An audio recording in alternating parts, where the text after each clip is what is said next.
Good day and happiness life mga ka-life change. So for today's video, gagalang muna tayo para tayo ay mamili sa Lulu Hypermarket Damam. Kasi ako'y nautusan bumili ng chicken. Yes, dahil dito ay mayroon tinatawag na sale na chicken. So kung taan talaga mas makakamura, punta tayo doon. Free naman ang ating sasakyan so we can go. So tara, samahan niyo ako and then before we go entering Lulu, pakita ko muna sa inyo yung view ng labas. Ayan, di ba? Parang Paskuhan Village lang. So, let's go. Pasok tayo sa loob. Yan. So, kitang-kita nyo naman.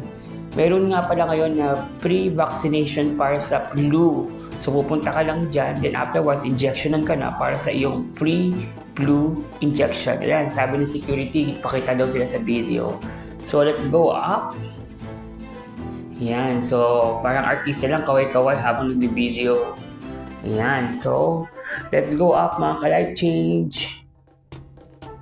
So yan na, papalit na tayo guys. So pakita ko sa inyo yung buong view kung saan nakikita nyo yung mga mamimili dito at mga sale. Ayan, so madaming sale today. So ano pang inaantay ninyo? Tara, pasok na at ilibutin ko kayo sa loob ng Lulu Hypermarket Damam. So dito lang ako pumunta sa department store ha. Kasi ano yan, first floor, second floor, third floor. So dito lang tayo sa first floor. Dahil nagmamadali ako at may gawain pa, kaya bibili pa ako ng mga chicken lang talaga ang habulin ko dito sa market na to. So ayan, so konting ikot-ikot para makita niyo yung mga pilihan. At yung mga mabibili dito talaga nga naman, ayan o, diba guys? So I knew that magkakaroon din yata ng Lulu Philippines. Diba? Kasi meron ng IKEA Philippines eh. So meron na susunod siguro yung market ng Lulu. O, kaya lang baka matabunan mo SM.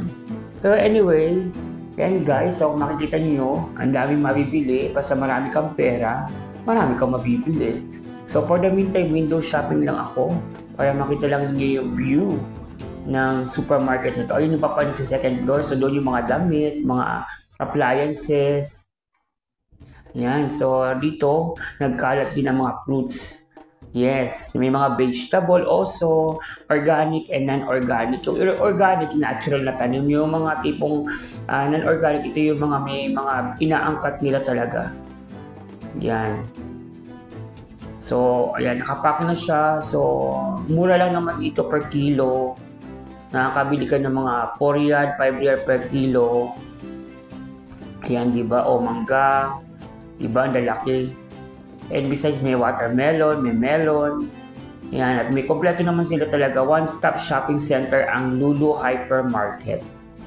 Baga, mabibili mo lang, hindi ka nalalayo. Dito na almost lahat ng needs mo sa kitchen, yung mga needs mo sa mga damit, mga gadgets, meron din sila dito. Yan, so bawang, sibuyas, mga dahon-dahon. Ayan, ito yung side ng organic. Ayan, so nandito naman tayo sa mga pa-sweet. So gusto niyo ng cake, available din sa kanila. Yan, di ba? For magbe-birthday, mura lang dito ang mga cakes, guys. Minsan naaabutan ko rin mag-sale. Ayan, kung gusto niyo naman at nagutom kayo, gusto niyo direct yung luto, ayan, una ang mga pagkain. So, iuwi mo na lang at kakainin mo sa bahay or bumili ka kung gusto mo mag-picnic, kain ka sa labas. So, a lot of choices. May Filipino foods, Indian foods, Arabic foods, kompleto. At meron din sa kanilang meat. Ayan, ito yung meat section, yung pwede ka bumili dito ng mga hilaw. Yes, raw items na beef. Saka mga goat. Ayan guys, so ito na siya. Ayan yung goat and beef. Ayan. So you can buy a lot. Sabi ko sa inyo, one-stop supermarket. So malapit na ako sa target area ko.